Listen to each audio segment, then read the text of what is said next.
We are right in the middle. We just had week 4 of a 10-week class at the Center for Spiritual Living in Nashville, led by Dr. Mitch Johnson. And it's all about meditation. I think all of us have a sense that we know how to meditate. I sure did. I was sure of it. I do it every single day and a half for several years. And I came to find out that I really didn't have a clue. And I'm just really starting to lift up the veil and get a peek into what meditation is really about. And how many dots it connects for us. I think it all starts with that. I've never had any problem doing that. I'm the king of dreamers. From the time I was a little boy, I would dream. I would get yelled at in school for doing it, because I did it a lot. I always wanted to be somebody else other than me. And so I spent an awful lot of time being that. I was a famous detective, a police officer, a famous musician, an actor, a movie star. I was always somebody else besides me. And nowadays they call them dream boards. When I was 8, they were matchbox cities. And I owned the whole town. I was the police chief, the mayor, the fire chief, and I owned all the property. I don't know why. I was just really a strange child, and that hasn't changed. A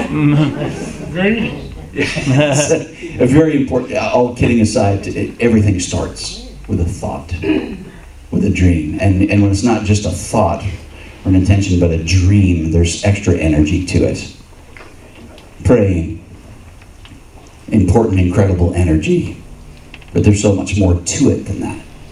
Simply praying, it seems, is saying out loud, or at least in your heart, hopefully what you're grateful for. That should be a really important part of your prayer.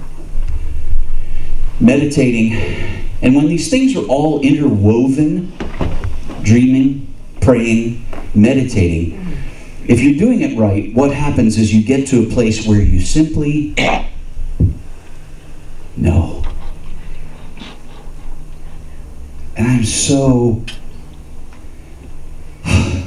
beyond finding words of the joy when you are in the place of simply knowing that you know what you know. I think Ed heard me say that last. He said, "Is that from Dr. Seuss?" Yeah, it kind of is.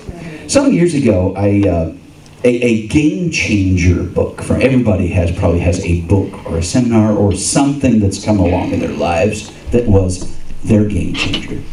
For me, it was Dr. Wayne Dyer's book, Real Magic. And in the foreword of that book was this poem by Samuel Taylor Coleridge. And I just was fascinated by it. And my daughters were fascinated by it, and they were little kids. They were probably like 3 and 5 when they first heard it, and they memorized it. They're in their late 20s now, and they still remember this verbatim. What if you slept? And what if in your sleep you dreamed? And what if in your dream you went to heaven, and there plucked a strange and beautiful flower? And what if, when you awoke, you held the flower in your hand?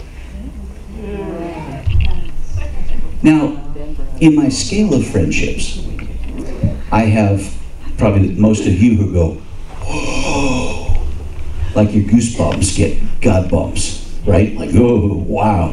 And then I have others who went, what the hell was that? I had one just arguing with me, why are you so moved? It's like, it's all what if, and it's like, you're not really going to go to heaven, and you're not going to hold a flower, what? I don't get it. And I couldn't find any words to explain to him why this moved me, and it was one of those deals where he obviously wasn't ready to hear this, so I didn't invest a lot of time into it. I just held out for the folks who would, the light bulb either went off or it didn't. I couldn't turn it on. And as I got into this course with Laurie. We're doing it together, which is really also a magical thing. If you are partnered and you have an opportunity to go really immerse yourself into education, into spirituality, please do so. It enhances your relationship so many times over. It's astounding. So I pulled this, I guess I'll call it a poem, a little writing, I'll call it a poem, just so I know what to call it. And let's look at it line by line for a moment of what I believe Mr. Coleridge meant by it. What if you slept? Now, again, my friend would probably just mean that you just lay down, close your eyes, and snored. Not really the case. What if you slept? Meaning, asleep to the distractions of the outside world. Letting yourself be rid of the craziness of the day. It's that first step in meditation where you get deeply into a space of not being distracted. That's why so many meditations, they'll do counting, or they'll do visualizations of beachside scenes or this and that, and others simply take you to this nonsensical place. But it's all designed to keep your monkey mind, which we all have, from getting in the way. Because there you are in this nice state, setting your intentions, getting into a meditative space, and you go, I forgot to pick up my dry cleaning. Right? It's time for an oil change again on my car. Stop. No, we got to keep that mind busy. So what I believe was meant by what if you slept was simply what if we start by going to that place where we tune out the outside world. We are asleep to the distractions. And in that state, and what if in your sleep you dreamed?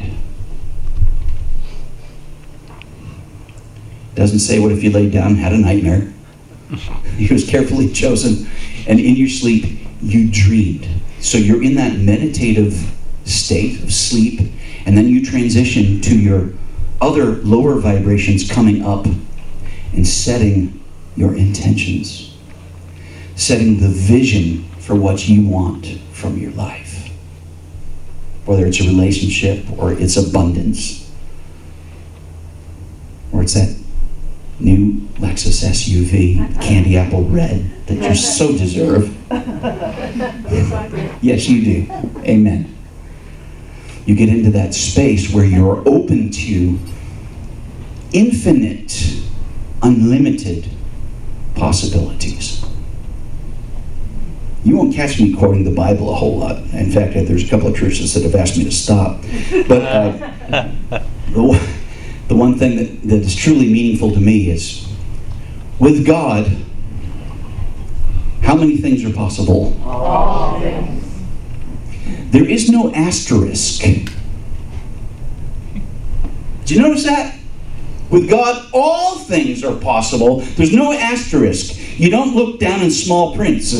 Unless, of course, you thought you were going to get that promotion because you are not very good at your job.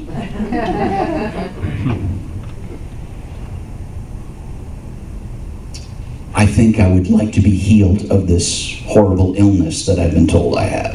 It does not say in the Bible, all things are possible. Unless, of course, your doctor told you you're sick, then you need to just go with that. It doesn't do that.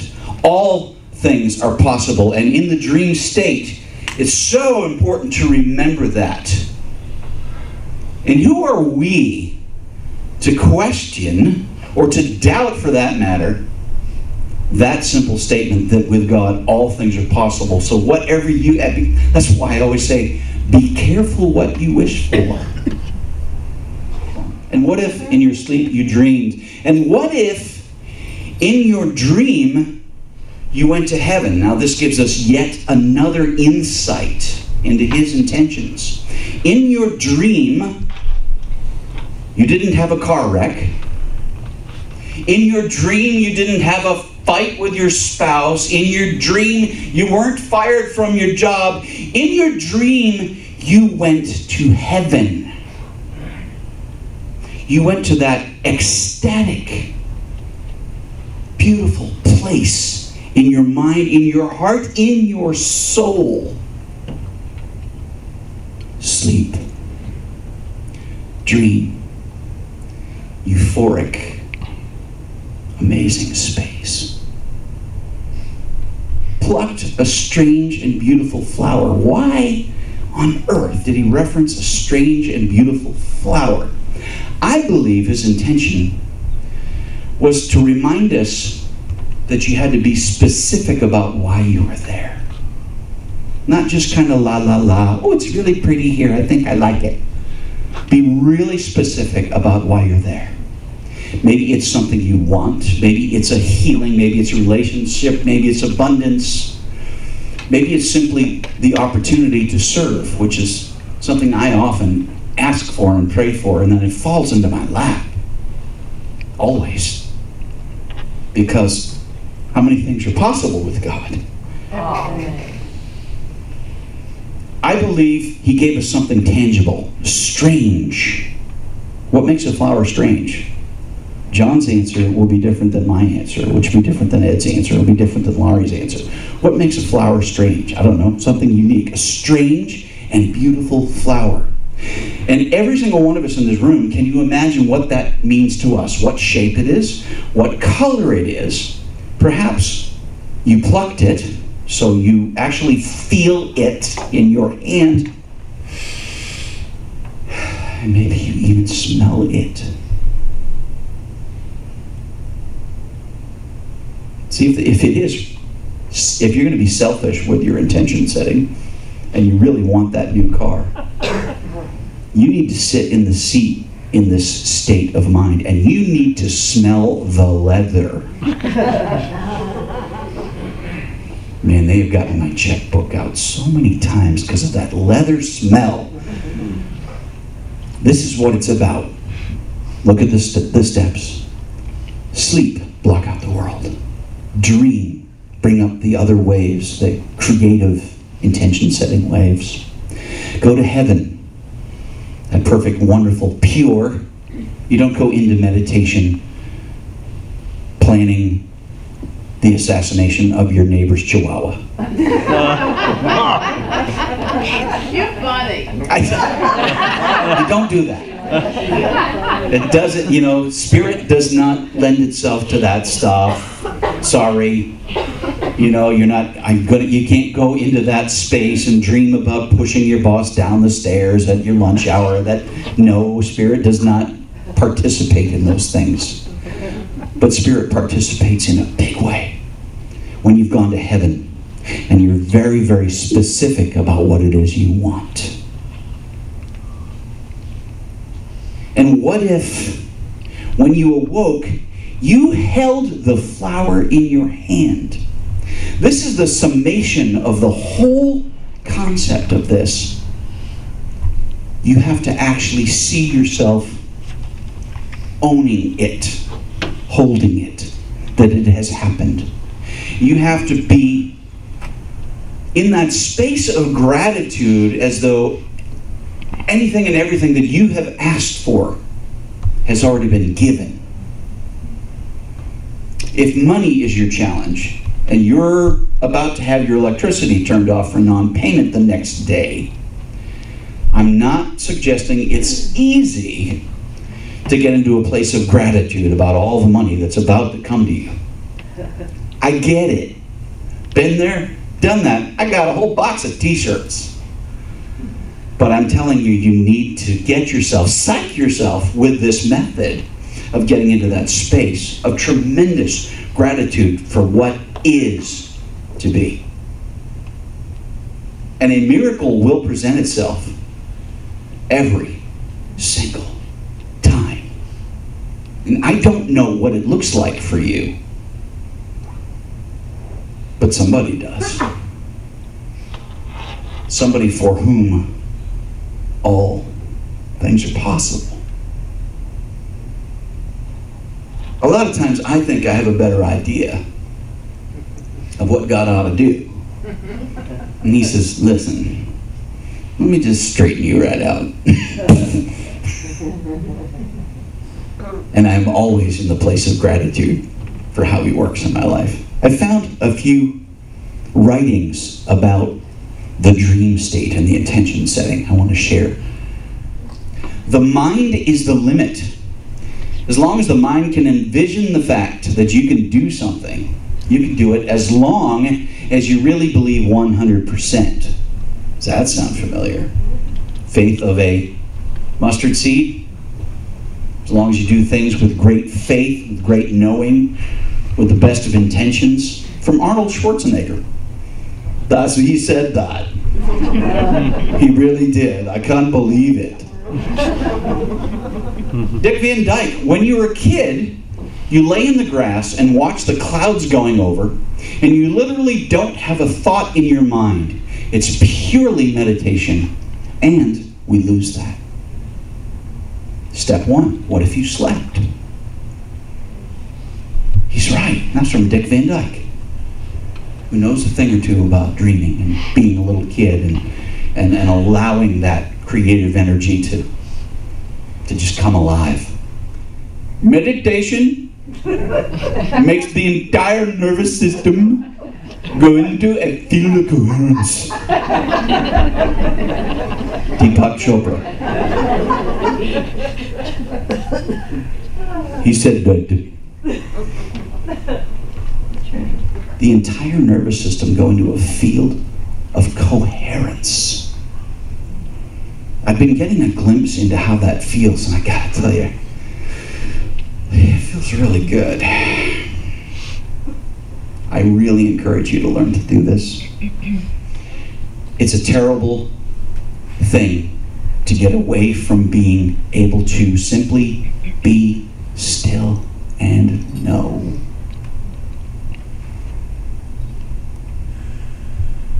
Facebook, cell phones, GPS. I almost said pagers, but I guess we're beyond that now. Whatever your telephone, your email, ding, ding, ding, ding, ding. So many distractions and ways to interrupt us from being in this space of being with God. Now, granted, we're never without God, but how often do we just sit and bask and really embrace that and hold ourselves there? I promise you it's not often enough for any of us. Meditation is to dive all the way within, beyond thought, to the source of thought and pure consciousness. It enlarges the container every time you transcend. When you come out refreshed, filled with energy and enthusiasm for life. We're learning that, and man, it's a good thing. Prayer is talking to God. Meditation is listening to God.